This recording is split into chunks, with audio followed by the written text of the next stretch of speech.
মন্ত্রীজি, এই ট্রেনটা তাড়াতাড়ি থামান, পট্টি ভেঙে গেছে, সবাই মারা যাবে, কারো প্রাণ বাঁচবে না, তাড়াতাড়ি থামান এটাকে। আবে শালে আবর্জনা পরিষ্কারকারী, তুই আমাদের শেখাবি? আরে মন্ত্রীজি, এই বাচ্চাটা ঠিক বলছে, পট্টি ভেঙে গেছে, সবার প্রাণ বিপদে আছে। মন্ত্রীজি, আমি সত্যি বলছি, ট্রেন থামিয়ে দিন, দাইলে সবাই মরবে। ঠিক আছে বেটা, আমরা এখনই তদন্ত করাচ্ছি, যদি কথা সত্যি হয় তবে তোমাকে পুরস্কৃত করা হবে। যখন একটি 11 বছরের আবর্জনা করানো ছেলে রেলওয়ে লেভেল ক্রসিংয়ে চিৎকার করে মন্ত্রী কুলদীপ মিত্তল এবং তার কনভয়ের সাথে 800 যাত্রীর প্রাণ বাঁচানোর চেষ্টা করছিল, তখন কেউ তার কথা শোনেনি। কিন্তু যখন সত্য সামনে এলো, তখন পুরো দেশ অবাক হয়ে গেল। এই ছেলেটি কে ছিল এবং সে কিভাবে জানতে পারল যে লাইনে প্রাণঘাতী ত্রুটি আছে? সকাল 5:30, রাজধানীর সবচেয়ে ব্যস্ত রেলওয়ে গেট নম্বর 47-এ বরাবরের মতোই চনমনে ভাবছিল। রাস্তার দুই পাশে গাড়ির দীর্ঘ লাইন ছিল, ট্রাক, বাস, রিকশা আর কারের শোরগোল ছিল। গেটের পাশে চায়ের একটা ছোট্ট দোকান ছিল, যেখানে মজুর আর রিকশা চালকরা জড়ো হতো। কিন্তু আজকের দিনটি বিশেষ ছিল, কারণ ভারতীয় রেলওয়ের সবচেয়ে আধুনিক ট্রেন বন্দে ভারত এক্সপ্রেস 2 আজ প্রথমবার এখান দিয়ে যাওয়ার কথা ছিল। এটি 800 যাত্রী নিয়ে দিল্লি থেকে মুম্বাই যাওয়ার কথা ছিল। আজ এই ট্রেনের উদ্বোধন করতে রেলমন্ত্রী কুলদীপ মিত্তল নিজে আসার কথা ছিল। পুরো শহরে বড় বড় পোস্টার লাগানো ছিল, ভারতীয় রেলওয়ের নতুন যুগ, সবচেয়ে দ্রুত ও নিরাপদ যাত্রা। কিন্তু এই জাঁকজমকের মাঝে গেটের পাশে আবর্জনার স্তূপে একটি 11 বছরের ছেলে আরব আবর্জনা কুড়োচ্ছিল। তার শরীরে একটা পুরনো নীল কুর্তা ছিল, যা ময়লা মাখা এবং অনেক জায়গায় ছেঁড়া ছিল। নিচে সাদা পাজামা ছিল, যা এখন ময়লায় বাদামি হয়ে গিয়েছিল। পায়ে ভাঙা চটি, চুল আলুথালু এবং মুখে ধুলোর আস্তরণ জমা ছিল। কিন্তু তার চোখে একটা অদ্ভুত চমক ছিল। সে শুধু আবর্জনা কুলোচ্ছিল না, বরং লাইনগুলোকে খুব মনোযোগ দিয়ে দেখছিল। প্রতিটি ট্রেন যাওয়ার সময় সে নিজের কাজ থামিয়ে তার শব্দ শুনত। আরবের কাছে একটি বিশেষ দক্ষতা ছিল। সে ট্রেনের শব্দ এবং লাইন দেখে বলে দিতে পারত যে কোনো ত্রুটি আছে কিনা। এই যোগ্যতা সে তার বাবার কাছ থেকে পেয়েছিল, যাকে সে ভুলে গিয়েছিল। 8 বছর আগে, যখন সে মাত্র 3 বছরের ছিল, তখন সে তার বাবার সাথে এই গেটের কাছেই হারিয়ে গিয়েছিল। তার বাবা বিনয় কুমার শর্মা ভারতীয় রেলওয়ের বিভাগীয় রেল ব্যবস্থাপক বা ডিআরএম ছিলেন। তিনি পুরো মণ্ডলের রেল নিরাপত্তা এবং লাইন রক্ষণাবেক্ষণের প্রধান কর্মকর্তা ছিলেন। তার অধীনে শত শত স্টেশন মাস্টার এবং হাজার হাজার কর্মচারী কাজ করত। সেদিন বিনয় কুমার শর্মা ছোট আরফকে লাইন দেখাতে এনেছিলেন। তিনি বলেছিলেন, দেখো বেটা, এটা হলো রেল লাইন, এটা ট্রেনের রাস্তা। যখন এটা সঠিক থাকে তখন ট্রেন শান্তিতে যায়, খটখট শব্দ হয়। কিন্তু যদি লাইনে ফাটল থাকে বা জোড় আলগা হয়, তবে শব্দ বদলে যায়। তোমাকে খুব মনোযোগ দিয়ে শুনতে হবে। ছোট আরফ খুব মনোযোগ দিয়ে শুনছিল। পাপা, এত বড় ট্রেন এটার উপর কিভাবে চলে? বিনয় লাইনের জোড় দেখালেন। এখানে ফিশ প্লেট থাকে, যা দুটি লাইনকে জোড়া দেয়। যদি এখানে সামান্য গ্যাপ আসে বা বোল্ট ভেঙে যায়, তবে পুরো ট্রেন লাইনচ্যুত হতে পারে। তাই রোজ পরীক্ষা করতে হয়। সেদিন ভিড়ের মধ্যে আরব তার বাবার থেকে বিচ্ছিন্ন হয়ে গেল। বিনয় কুমার শর্মার বুক ফেটে গেল। তিনি সব জায়গায় খোঁজ করলেন, পুলিশে রিপোর্ট করালেন, প্রতিটি স্টেশনে নোটিশ লাগালেন। কিন্তু আরব গলিতে ঘুরতে ঘুরতে এক ভিখারি সোহানের সাথে থাকতে শুরু করল। বছর কাটল। আরব বড় হল, কিন্তু তার নিজের নাম পর্যন্ত মনে ছিল না। সোহান একজন দয়ালু মানুষ ছিলেন। তিনি আরবকে নিজের ছেলের মতো মানতেন। আরব তাকে দাদাজি বলতো। সোহান রোজ আরবকে এই গেটের কাছে আবর্জনা কুড়োতে আনতেন। আরব শুধু এটুকু জানত যে তার ট্রেন ভালো লাগে এবং সে সেগুলোর শব্দ বুঝতে পারে। যখন কোনো ট্রেন যেত, আরব খুশিতে তালি দিত। সোহানের অদ্ভুত লাগত যে এই বাচ্চাটা ট্রেন আর লাইন সম্পর্কে এত কিছু কিভাবে জানে। কখনো কখনো আরব বলতো, দাদাজি, ওই ট্রেনের চাকা ঠিক মনে হচ্ছে না, শব্দ আলাদা। অথবা দাদাজি, ওই লাইনের জোড় আলগা দেখাচ্ছে, এবং প্রায়ই সে সঠিক হতো। আজ সকালে আরব গেটের কাছে আবর্জনা কুড়োচ্ছিল যখন তার নজর চকচকে নতুন বন্দে ভারত এক্সপ্রেস 2 এর উপর পড়ল। ট্রেনটি দেখতে খুব সুন্দর ছিল। 16টি বগি, যাতে 800 লোক বসতে পারত। এই ট্রেনটি 180 কিলোমিটার প্রতি ঘন্টা গতিতে চলার কথা ছিল। কিন্তু আরবের তীক্ষ্ণ নজর লাইনের ওপর গেল। যে লাইনে এই ট্রেনটি চলার কথা ছিল, তার গেট থেকে 500 মিটার সামনে ফিশ প্লেটের জোরে সে অদ্ভুত কিছু দেখল। ভোরের রোদে সে দেখল যে সেখানে ফাটল ছিল, জোরের দুটো বোল্ট আলগা দেখাচ্ছিল। এটি ছোট ত্রুটি মনে হচ্ছিল, কিন্তু আরাফ জানত যে দ্রুত গতিতে এটি বড় দুর্ঘটনা ঘটাতে পারে। আরাফ তক্ষুনি দৌড়ে গেটের গেটম্যানের কাছে গেল। সেখানে রাজীব দাঁড়িয়েছিল। Uncle, uncle! আরাফ তার হাত ধরল। ওই লাইনটা, সামনের লাইনে ত্রুটি আছে, ফিশ প্লেট ভাঙা, ট্রেন থামিয়ে দিন। রাজীব আরবকে ধাক্কা দিয়ে সরিয়ে দিল। ভাগ এখান থেকে, নোংরা ছেল, এখানে তোর কাজ নেই। আবর্জনা কুড়োতে এসেছিস তো চুপচাপ কাজ কর, আমাকে বিরক্ত করিস না। কিন্তু আঙ্কেল, আমি সত্যি বলছি, লাইনের জোর আলগা, বোল্ট ভাঙা। দ্রুতগামী ট্রেন যদি সেখান দিয়ে যায় তবে লাইনচ্যুত হয়ে যাবে, সব লোক মারা যাবে। রাজীব হাসল। তুই কি বুঝিস রেলওয়ে সম্পর্কে? এখানে বড় বড় ইঞ্জিনিয়ার আছে, রোজ লাইনের পরীক্ষা হয়। তুই 11 বছরের বাচ্চা তাদের শেখাবি? চল ভাগ, নইলে পুলিশ ডাকবো। আরবের চোখে জল এসে গেল। আঙ্কেল প্লিজ একবার দেখুন তো, আমি মিথ্যে বলছি না, ওতে অনেক লোক বসবে, আজ তো মন্ত্রীজিও আসছেন, সবাই মারা যাবে। কিন্তু রাজীব তার কথা শুনল না। আরব হার মানার মতো ছিল না, সে জানত লাইনে গণ্ডগোল আছে। সে দৌড়ে কাছের রেলওয়ে স্টেশনের দিকে গেল। পথে তার দেখা হলো পয়েন্টসম্যান মোহনের সাথে, যে লাইনের সিগন্যাল সামলাচ্ছিল। মোহন আঙ্কেল, ওই গেটের সামনের লাইনে ত্রুটি আছে, আমাকে কাউকে বলতে হবে। মোহন আরবের হাত ধরল। বেটা, তুই ভুল জায়গায় যাচ্ছিস, আজ বড় লোকরা আসার কথা, মন্ত্রী কুলদীপ মিত্তালজিও আসছেন, তুই সেখানে যেতে পারবি না, সিকিউরিটি তোকে ধরে ফেলবে। তাহলে আমি কি করব আঙ্কেল? আমি সত্যি বলছি, লাইনের ফিশ প্লেটে ফাটল আছে, বোল্ট আলগা। মোহন ভাবল, তার মনে হলো বাচ্চাটা হয়তো বেশি কল্পনা করছে, কিন্তু আরবের চোখে যে ভয় আর সততা ছিল তা সে দেখতে পেল। ঠিক আছে বেটা, আমি তোকে সহকারী লাইন ইঞ্জিনিয়ার সুরেশ কুমারজির কাছে নিয়ে যাচ্ছি, কিন্তু সেখানে চুপচাপ থাকবি। স্টেশনে আজ বিশেষ ব্যস্ততা ছিল। মিডিয়া, ক্যামেরাম্যান আর বড় বড় কর্মকর্তারা উপস্থিত ছিলেন, কারণ আজ রেলমন্ত্রী কুলদীপ মিত্তাল এই প্রথম যাত্রার উদ্বোধন করতে আসছিলেন। তার সাথে 20 জন বিশিষ্ট ব্যক্তিও এই ট্রেনে সফর করার কথা ছিল, যাদের মধ্যে 4 রাজ্যের মুখ্যমন্ত্রী, 3 জন কেন্দ্রীয় মন্ত্রী, অনেক শিল্পপতি এবং 5 জন বড় চলচ্চিত্র তারকাও সামিল ছিলেন। এই ট্রেন দিল্লি থেকে মুম্বাই হয়ে অনেক বড় শহরকে যুক্ত করার কথা ছিল। ভারতীয় রেলওয়ের মহাব্যবস্থাপক অরবিন্দ মালহোত্রা মিডিয়াকে বিবৃতি দিচ্ছিলেন। এটি ভারতীয় রেলওয়ের এক ঐতিহাসিক দিন। আমাদের নতুন বন্দে ভারত এক্সপ্রেস 2 বিশ্বের অন্যতম নিরাপদ ট্রেন।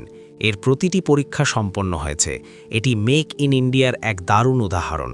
ক্যামেরা ঝলকাচ্ছিল, সাংবাদিকরা প্রশ্ন করছিলেন, স্যার এই ট্রেনের বৈশিষ্ট্য কী? দেখুন, এই ট্রেন পুরোপুরি ভারতীয় প্রযুক্তিতে তৈরি। এর বগিগুলোতে আধুনিক সাসপেনশন সিস্টেম আছে। এটি 180 কিমি প্রতি ঘন্টা গতিতে চলতে পারে। সবচেয়ে বড় কথা হলো, এতে কৃত্রিম বুদ্ধিমত্তা AI ভিত্তিক সংঘর্ষ রোধ ব্যবস্থা লাগানো আছে, যা প্রতি মুহূর্তে ট্রেনের অবস্থান ও গতি পর্যবেক্ষণ করে। কিন্তু সত্য এটিই ছিল যে রেল লাইনের রক্ষণাবেক্ষণে কিছুটা খামতি থেকে গিয়েছিল। গত মাসে ভারী বৃষ্টি হয়েছিল, যার কারণে কিছু লাইনে জল জমার সমস্যা হয়েছিল। কিছু ফিশ প্লেটে মরচে ধরে গিয়েছিল। লাইন রক্ষণাবেক্ষণ দল রিপোর্ট দিয়েছিল যে কিছু অংশে জরুরি মেরামতের প্রয়োজন আছে, কিন্তু মন্ত্রী কুলদীপ মিত্তলের কর্মসূচির কারণে সবকিছু তড়িঘড়ি করা হয়েছিল। কিছু জরুরি পরীক্ষা অসম্পূর্ণ থেকে গিয়েছিল। সহকারী লাইন ইঞ্জিনিয়ার সুরেশ কুমারেরও কিছু সন্দেহ ছিল। সে গত 20 বছর ধরে রেলওয়েতে কাজ করছিল। তার অভিজ্ঞতা বলছিল যে কিছু গণ্ডগোল আছে। সে মহাব্যবস্থাপক অরবিন্দ মালহোত্রাকে বলেছিল, স্যার, আমার মনে হয় আমাদের আর একদিন অপেক্ষা করা উচিত। কিছু লাইনের বিস্তারিত পরীক্ষা বাকি আছে, বিশেষ করে গেট নাম্বার 47-এর সামনের অংশে কিছু ফিশ প্লেটের পরীক্ষা অসম্পূর্ণ। কিন্তু অরবিন্দ মালহোত্রা তার কথা শোনেননি। দেখুন সুরেশজি, মন্ত্রী কুলদীপ মিত্তালজি আসছেন, মিডিয়ার সব ব্যবস্থা হয়ে গেছে, আমরা কোটি কোটি টাকা এই অনুষ্ঠানে খরচ করেছি, প্রধানমন্ত্রীও এর ভিডিও দেখছেন। এখন অনুষ্ঠান বাতিল হতে পারে না, আপনি বেশি চাপ নেবেন না, সব লাইন একদম নিরাপদ। সুরেশ কুমার চুপ হয়ে গিয়েছিল। সে নিজের চাকরির কথা ভেবে চিন্তিত ছিল। সে জানত যদি সে বেশি জেদ করে তবে তাকে সাময়িক বরখাস্ত, সাসপেন্ড করা হবে।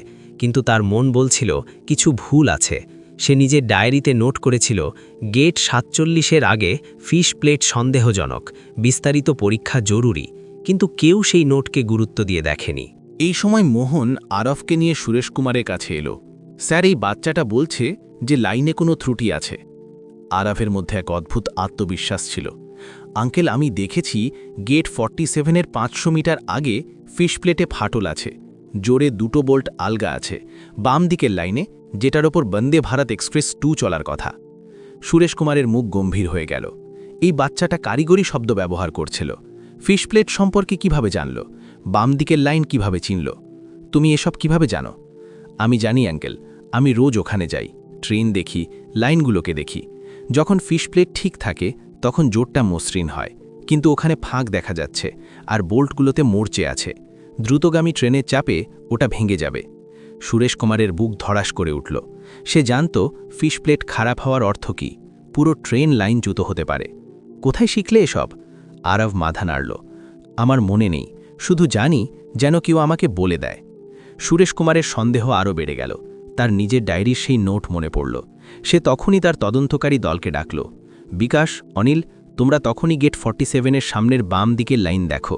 বিশেষ করে ফিশ প্লেটের জোড়গুলো পরীক্ষা করো, প্রতিটি বোল্ট দেখো। কিন্তু স্যার, আমরা তো পরশুই নিয়মিত পরীক্ষা করেছিলাম। আমি বলেছি তো করো, এটা এমার্জেন্সি, জলদি করো। লাইন তদন্তকারী দল নিজেদের সরঞ্জাম নিয়ে জায়গায় গেল। আল্ট্রাসনিক ত্রুটি খোঁজার যন্ত্র, টর্ক রেঞ্জ, ম্যাগনিফাইং গ্লাস, সব সরঞ্জাম সাথে নিয়ে গেল। 25 মিনিট পর তারা ফিরে এলো। তাদের মুখ ফ্যাকাশে হয়ে গিয়েছিল, ঘাম ঝরছিল। স্যার, বাচ্চাটা একদম ঠিক বলছিল। ফিশ প্লেটে 8 সেন্টিমিটারের চুলের মতো ফাটল আছে।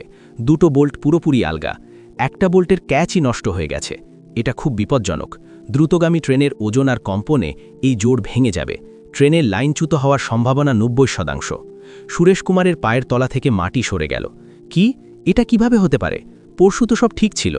স্যার, মনে হয় গত দুদিনে ভারী মালবাহী ট্রেনের কারণে এই ফাটল বেড়েছে। বৃষ্টির জলও ভেতরে ঢুকেছে, যাতে মোর্চে বেড়েছে। যদি বন্দে ভারত এক্সপ্রেস 2 এই লাইনের ওপর 180 কিমি প্রতি ঘন্টা গতিতে যেত, তবে নিশ্চিতভাবে পুরো ট্রেন লাইনচ্যুত হয়ে যেত। সুরেশ কুমার আরফের কাছে এলো। তার চোখে জল ছিল। বেটা, তুমি আজ আমাদের সবার জীবন বাঁচিয়েছ। তুমি কিভাবে জানলে? আরব নিষ্পাপভাবে বলল, আঙ্কেল, আমি জানি না, শুধু শব্দ শুনে আর দেখে মনে হলো। পাপা বলতেন যে লাইনের জোর অনেক কিছু বলে দেয়। তোমার পাপাকে? আমার মনে নেই। দাদাজি বলেন আমি ছোট ছিলাম যখন হারিয়ে গিয়েছিলাম। সুরেশ কুমারের বুক ভরে এলো। এই বাচ্চাটা রেলওয়ে সম্পর্কে কত জ্ঞান রাখে। নিশ্চয়ই এর বাবা রেলওয়ে ক্ষেত্রে কাজ করতেন। বেটা, তুমি এখানে বসো, আমাকে মহাব্যবস্থাপক সাহেবকে বলতে হবে। সুরেশ কুমার দৌড়ে অরবিন্দ মালহোত্রার কাছে গেল। স্যার, বন্দে ভারত এক্সপ্রেস 2 চলতে পারে না, লাইনে ফাটল আছে। অরবিন্দ মালহোত্রার মুখ লাল হয়ে গেল। কি বকবক করছো? মন্ত্রী কুলদীপ মিত্তলজি 10 মিনিটের মধ্যে আসতে চলেছেন। সব প্রস্তুতি হয়ে গেছে। স্যার, আমি সত্যিই বলছি, যদি এই ট্রেন চলে তবে দুর্ঘটনা হয়ে যাবে। 800 লোক মারা যাবে। এসবই তোমার মনের ভুল। ট্রেন একদম ঠিক আছে। স্যার, 11 বছরের এক বাচ্চা আমাদের বলেছে, আর আমরা পরীক্ষা করেছি, ফাটল সত্যিই আছে। অরবিন্দ মালহোত্রা অবাক হয়ে গেল। কোন বাচ্চা? সুরেশ কুমার আরফকে ডাকল। অরবিন্দ মালহোত্রা আরফকে দেখল। একটা ছোট নোংরা জামা পরা ছেলে। এটা তামাশা হচ্ছে নাকি? এই নোংরা বাচ্চার কথাই তুমি ট্রেন বাতিল করতে বলছো? স্যার, এই বাচ্চা সত্যি বলছে। আমরা নিজে চোখে ফাটল দেখেছি। এই সময় বাইরে সাইরেনের শব্দ শোনা গেল। মন্ত্রীজির কনভয় এসে গিয়েছিল। 15টি কালো চকচকে গাড়ি, পুলিশ স্কোয়াড, কমান্ডোদের পুরো ব্যবস্থা।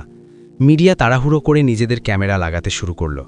অরবিন্দ মালহোত্রা সুরেশ কুমারকে বলল, দেখো, এখন আর কিছু হতে পারে না।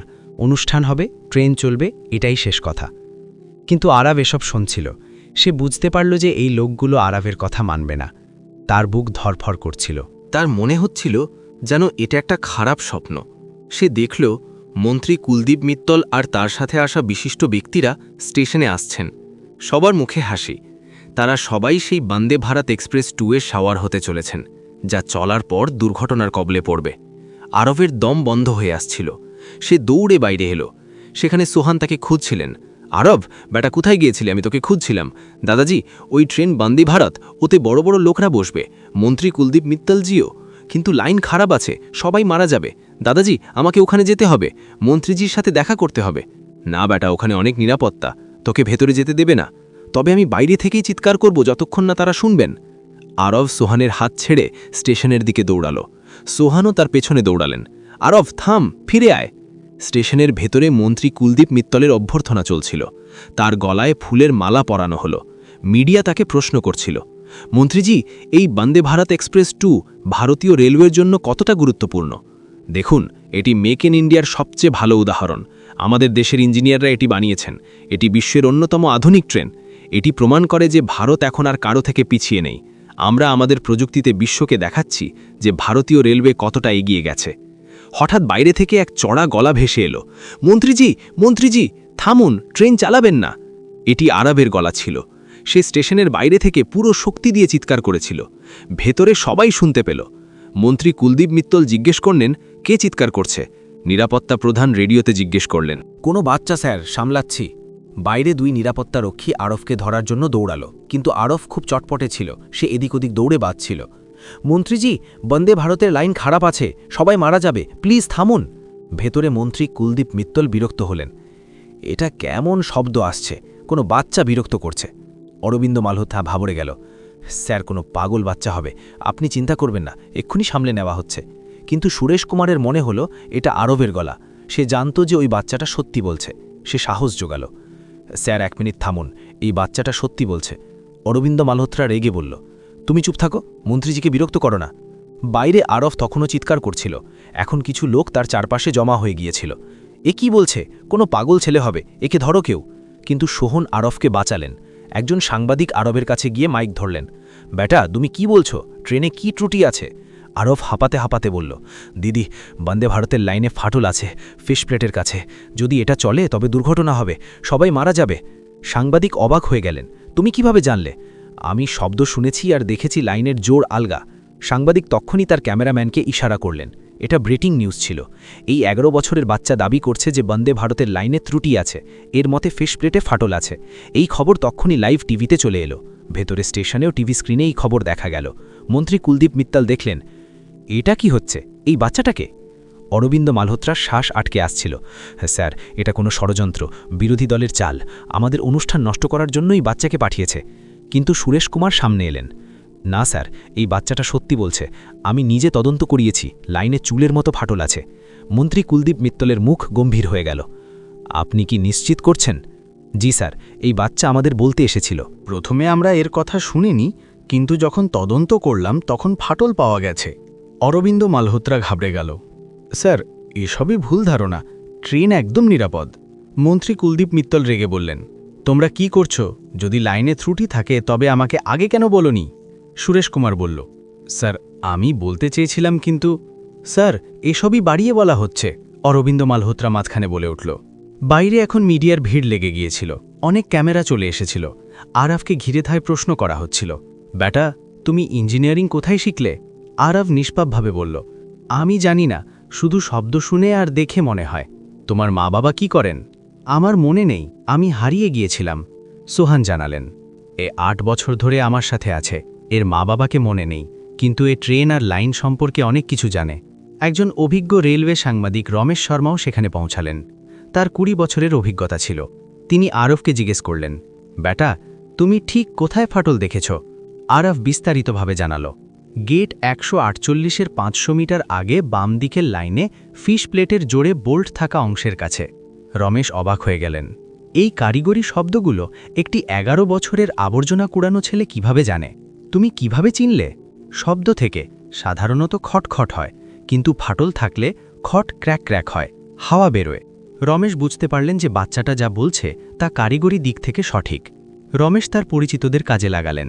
তিনি সরাসরি রেলওয়ে নিরাপত্তা কমিশনারের কর্মকর্তাদের ফোন করলেন। স্যার, এখানে এক গুরুতর পরিস্থিতি।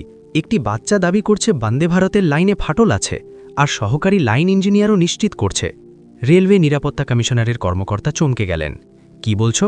আমাদের এক্ষুনি ডিটেলস চাই। এদিকে ভেতরে স্টেশনে উত্তেজনা বাড়ছিল।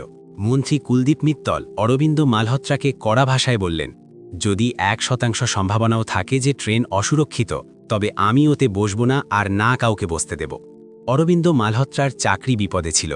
যদি অনুষ্ঠান বাতিল হয় তবে রেলওয়ের কোটি কোটি টাকা ক্ষতি হবে। স্যার, প্লিজ আমার উপর ভরসা রাখুন, এই বাচ্চা বিভ্রান্তি ছড়াচ্ছে। কিন্তু এখন মন্ত্রী কুলদীপ মিত্তলের ধৈর্য শেষ হয়ে গিয়েছিল।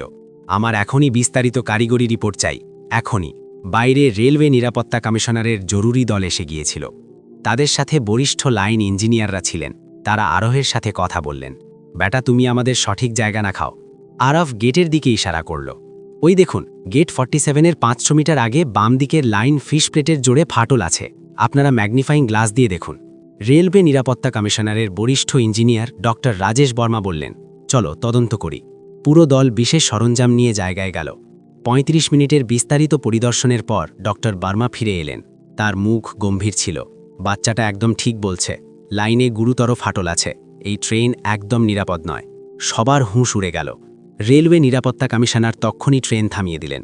এই ট্রেনের যাত্রা তখন পর্যন্ত বাতিল যতক্ষণ না পুরো লাইন বদলানো হচ্ছে। ভেতরে যখন এই খবর পৌঁছল, মন্ত্রী কুলদীপ মিত্তলের রাগ সপ্তম আকাশে পৌঁছে গেল। এটা কেমন গাফিলতি! যদি ট্রেন চলে যেত তবে? অরবিন্দ মালহোত্রার মুখ ফ্যাকাশে হয়ে গেল। সে বুঝতে পারল তার চাকরি গেছে। মন্ত্রী কুলদীপ মিত্তল বললেন, তোমাকে তক্ষুনি বরখাস্ত করা হলো, তদন্ত হবে, ওকে এখানে নিয়ে এসো। মন্ত্রী কুলদীপ মিত্তল বাইরে এলেন।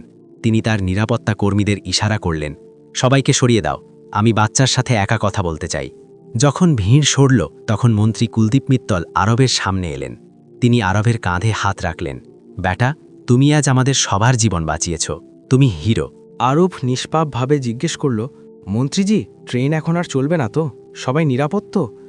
মন্ত্রী কুলদীপ মিত্তলের চোখে জল এসে গেল। হ্যাঁ বেটা, সবাই নিরাপদ, তোমার কারণে। মন্ত্রী কুলদীপ মিত্তল আরবকে জড়িয়ে ধরলেন। মিডিয়ায় সব রেকর্ড করছিল, পুরো দেশে এই খবর ছড়িয়ে পড়েছিল। এই সময় একটি কালো গাড়ি দ্রুত গতিতে এলো এবং তা থেকে এক ব্যক্তি নামলেন। বয়স 50-এর কাছাকাছি, চিন্তিত মুখ, দামি স্যুটে। ইনি বিনয় কুমার শর্মা ছিলেন, বিভাগীয় রেল ব্যবস্থাপক। তিনি টিভিতে খবর দেখেছিলেন এবং তখনই স্টেশনে চলে এসেছিলেন। তার কাছে ওই বাচ্চাটির মধ্যে কিছু পরিচিত লাগছিল। যেই তার নজর আরবের ওপর পড়ল, তিনি থমকে গেলেন। তার বুক দ্রুত কাঁপতে লাগল। ওই নীল ছেঁড়া কুর্তা, ওই মুখ, ওই চোখ। বিনয় কুমার শর্মা ধীরে ধীরে আরবের কাছে এলেন। তার হাত কাঁপছিল। বেটা, তার গলায় কম্পন ছিল। আরব তার দিকে তাকালো। কিছু একটা পরিচিত লাগলো, যেন কোনো আবছা স্বপ্ন। আপনি কে আঙ্কেল? বিনয় কুমার শর্মার গলায় কিছু একটা আটকে গেল। আমি তোমার পাপা আরব। পাপা? কিন্তু আমার তো মনে নেই। বিনয় কুমার শর্মা আরবকে জড়িয়ে ধরলেন। হ্যাঁ বেটা, তুমি আমার আরব। 8 বছর আগে তুমি এই গেটের কাছে হারিয়ে গিয়েছিলে। আমি তোমাকে অনেক খুঁজেছি। আরবের ধীরে ধীরে কিছু মনে পড়তে লাগলো। রেল লাইনের মডেল রুমে বসা, বাবার কোলে চড়ে লাইনের শব্দ শোনা। পাপা, আপনি আমাকে ট্রেন দেখাতেন আর লাইনের শব্দ সম্পর্কে বলতেন। বিনয় কুমার শর্মা খুশিতে কাঁদছিলেন। হ্যাঁ বেটা, তুমি ছোট ছিলে কিন্তু সব মনে রাখতে, তাই আজ তুমি সবার জীবন বাঁচিয়েছ। গল্পের সমাপ্তি। আরব তার হারানো পরিচয় ফিরে পেল এবং একজন বীর হিসাবে সবার কাছে পরিচিত হল।